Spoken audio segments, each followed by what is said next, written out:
She combined pop, rock, and powerful vocals to become one of the most successful acts of the 80s, earning 4 Grammys and going platinum 5 times. From Love is a Battlefield to We Belong, her songs remain anthems of an era. But who influences Pat Benatar? She tells us in tonight's playlist.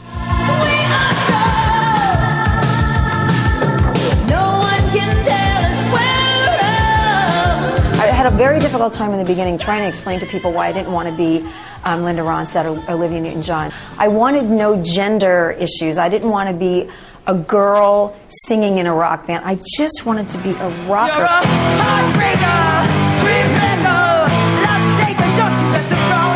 Heartbreaker literally defined everything that I was trying to do in the beginning. Traditionally, women were singing songs of, like hurt, like, oh, don't break my heart, and and I love you, and I can't believe I can't be with you. This song was about get over it, If you hurt me, you are gonna pay. And I always say that I would play it if I have to come out in with a walker. I'll be singing Heartbreaker till I die. She loves you, yeah, yeah, yeah. She loves you, yeah. I remember being in the living room in my house on Long Island, and we only had one television, and we were.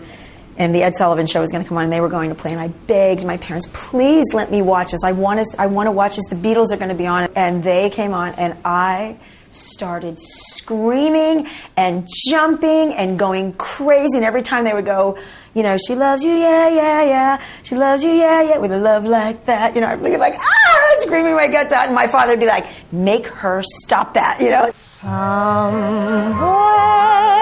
over the rainbow.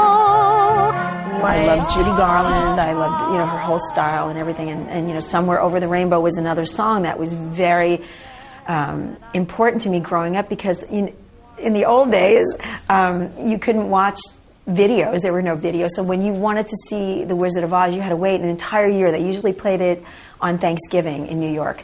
And so we would wait, and you would wait and anticipate this all the time, because you knew on Thanksgiving Day or in the evening, depending, when it was going to air, you were going to get to watch it again. And I just was mesmerized by her. I loved her, and I loved that song.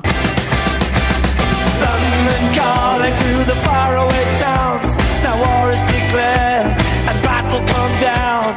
I really had no affection for disco at all, so the Clash were basically the only thing that was there right at that point. I was happy to hear London calling 25 times a day, It was just, I was living in New York City, and I was really looking for that edgy kind of thing, and so that was the perfect, perfect genre right there of music. Anything to not have to do that roller skating disco music kind of a thing, The minute I heard Lady Gaga, I'm your biggest fan, I'll follow you until you love me.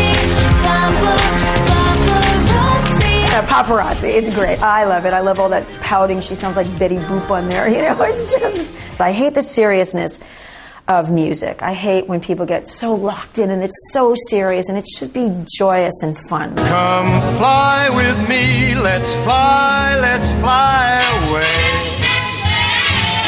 Come fly with me. All that kind of stuff. And then the really old stuff. I love all that kind of music from that era, too. My manager, Rick Newman, had taken us all down to this place, and Sinatra was on his way out, and he says, he goes, who's this?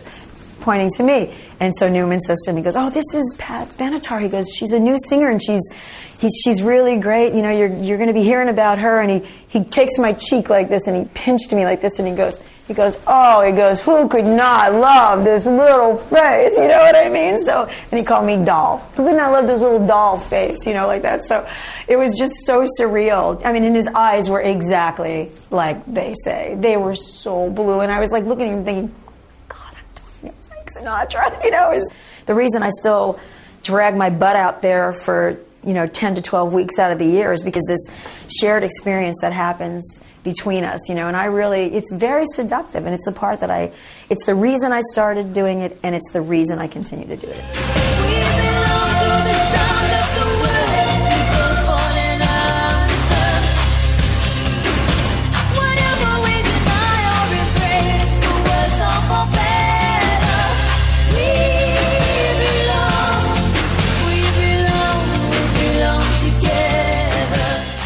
What an eclectic list of timeless tunes there. Pat Benatar has a memoir out fittingly titled Between a Heart and a Rock Place that's in stores right now.